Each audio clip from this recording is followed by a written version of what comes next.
Want break అవ్వచ్చు ఆ టైంలో, అలా వకీల్ సాబ్కి. దాని తర్వాత వారిసు చేశాం తమిళ్ తలపతి విజయ్ గారితో. అది తమిళ్లో తీసాం కాబట్టి తమిళ్ సినిమా అయిపోయింది. అంటే దిల్ రాజు గారికి తెలుగులో దాని ద్వారా రావాల్సినంత రాలేదు, కానీ తమిళనాడులో వచ్చింది. తర్వాత బలగం చేశాం. బలగం అయితే మీ అందరికీ తెలుసు, ఇట్స్ అ బిగ్ అప్రిషియేషన్. ఆ సినిమాకు కూడా ఏమైంది, సో అది తెలంగాణ నేటివిటీలో చేయడం వల్ల, తెలంగాణ బ్యాక్డ్రాప్లో సినిమా కాబట్టి తెలంగాణలో దానికి 100కు 100 మార్కులు వస్తే అదర్ దగ్గర 70-80% వచ్చాయి. అంటే నాట్ మళ్ళీ యూనివర్సల్గా కొట్టలేకపోయాను. ఇలా నన్ను నేను అనాలిసిస్ చేసుకుంటూ ఉన్నాను లాస్ట్ 3.5 yearsలో జరుగుతున్న జర్నీలో. సో ఇలా కొన్ని సినిమాలు రిజల్ట్ రాలేదు. సో రిజల్ట్ రానప్పుడు అక్కడ వరకు నాకు బాధ లేదు. ఫ్యామిలీ స్టార్ రిలీజ్ అయ్యాక, రిలీజ్ రోజు నా గ్రాండ్ సన్ ఫోన్ చేశాడు. వాడికి మరి ఎలా చెప్పారో ఏంటో తెలియదు, తాత చాలా అప్సెట్లో ఉన్నావంట, నువ్వు అప్సెట్ అవ్వకు, ఎందుకంటే నీ చేతిలో గేమ్ చేంజర్ ఉంది, నువ్వు గేమ్ చేంజర్ కొడతావని. It's emotional moment for me. ఏంటి వీడు కూడా ఫోన్ చేసి, ఏజ్ ఇస్ 7 years బాయ్, నా గురించి ఇంత కన్సర్న్గా ఉన్నాడు అన్న తర్వాత నాలో మళ్ళీ ఒక చేంజ్ తీసుకున్నాను. నోను, ఒక 7 years బాయ్ కూడా అడుగుతున్నాడు ఇలా అని అంటే ఏంటి, ఎక్కడ ఇన్స్పైర్ అవ్వాలి నేను.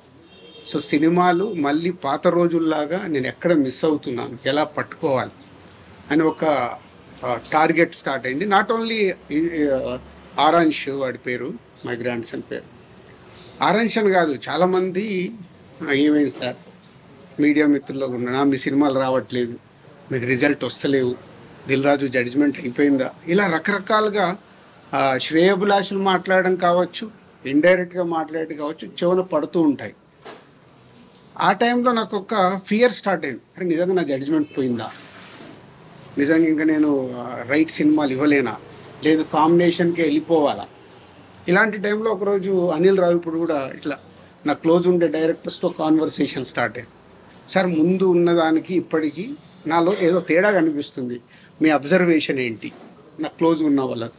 లేదు లేదు సార్ మీరు సేమ్ చేస్తున్నారు, లేదు సేమ్ చేస్తే నా ఈ రిజల్ట్లు ఇంకా చేంజ్ కాకూడదు, ఎక్కడో ఏదో. మా శిరీష్ గారు ఇక చెప్తూనే ఉంటారు, లేదు లేదు నువ్వు ఓవర్లోడ్ అవుతున్నావు, ఓవర్లోడ్ వల్ల యు ఆర్ నాట్ కాన్సన్ట్రేటింగ్. న్యాచురల్గా పనులు పెరిగినప్పుడు వర్క్ స్ప్లిట్ అయిపోతుంది అది ఎవరికైనా, నా పరిస్థితి కూడా అలాంటిది.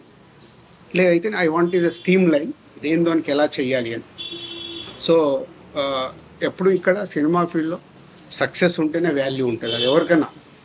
మనం గతం కూడా చూస్తూనే ఉన్నాం, సక్సెస్ లేకుంటే వాల్యూ ఉండదని కాదు, సక్సెస్లో ఉన్నప్పుడు ఉండే వాల్యూ సక్సెస్లో లేనప్పుడు మనం మెల్లిగా డ్రాప్ అవుతున్న కొద్దీ మన పైన ఆయన ఫ్రీగా ఉన్నాడు రా పిలుద్దామని పిలుస్తారు తప్పితే ఎమోషన్తో పిలవరు ఎక్కడికైనా పిలవాలంటే.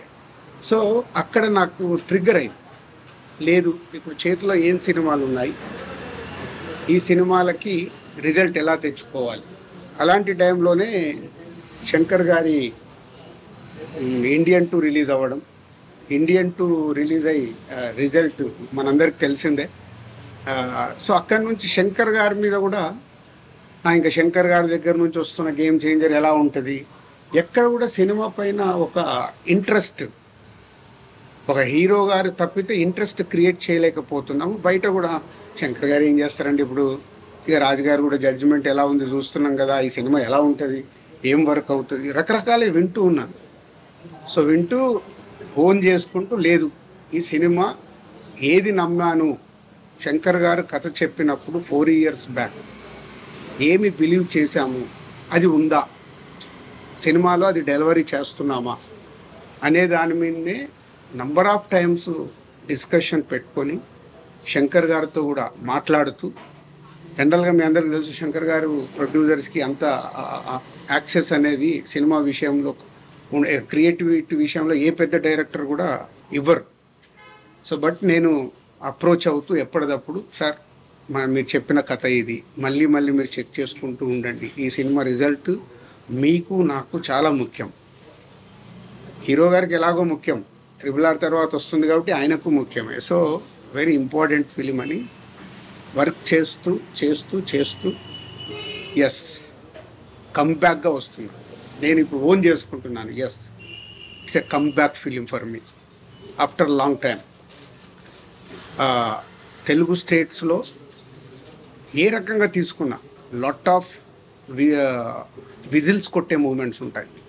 మన తెలుగు ప్రేక్షకులు సినిమా చూసి చిరంజీవి గారు ఒక మాట అన్నారు, కమర్షియల్ సినిమాలు అందరం చేస్తాం రాజు, శంకర్ గారు ఒకప్పుడు జెంటిల్మెన్ చేసిన, భారతీయుడు చేసిన, ఒకే ఒకటి చేసిన, కమర్షియల్తో పాటు మీరు ఆయన సినిమాలో ఒక మెసేజ్ వచ్చేది. నీ దగ్గరికి వెళ్ళి కూడా చాలా సినిమాలు నువ్వు ఫ్యామిలీలో తీసిన, యూత్లో తీసిన ఒక మెసేజ్ అంటే కమర్షియల్గా ఉంటూనే ఒక సినిమాలో ఒక వాల్యూతో ఇచ్చేవారు. సో నీకు చాలా రెస్పెక్ట్ ఫిలిం ఇది, కమర్షియల్తో పాటు చాలా రెస్పెక్ట్గా ఫీల్ అయ్యే సినిమా ఇది. అంటే శంకర్ గారు చెప్పిన దానికి, కథ విన్నప్పుడు నేను ఫీల్ అయిన దానికి, చిరంజీవి గారు ఇచ్చిన స్టేట్మెంట్కి రెండు నాకు బాగా సింక్ అయ్యాయి. సో అలాంటి సినిమా ఇది, గేమ్ చేంజర్.